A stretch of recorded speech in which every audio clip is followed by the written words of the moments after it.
Hey guys, welcome back to the channel. In today's video, I'm going to show you how to track your savings progress in digits. It's going to be a quick one. We're not going to waste much time as usual, so let's just get into it. Now, first thing you're going to do is to open your Digit app or log into your online account. Now, on the main dashboard, you're going to see your total savings amount displayed prominently. To get a detailed view, all you got to do is tap on your savings balance or the savings goals section. Here you can see how much you've saved towards each individual goal.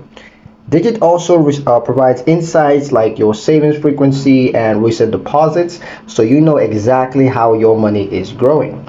You can even view a timeline of your deposits and withdrawals to stay on top of your progress. Tracking your savings is super simple and keeps you motivated on your financial journey. If this helped, don't forget to like and subscribe for more Digit tips. Thank you guys for watching, and I'll see you in the next one.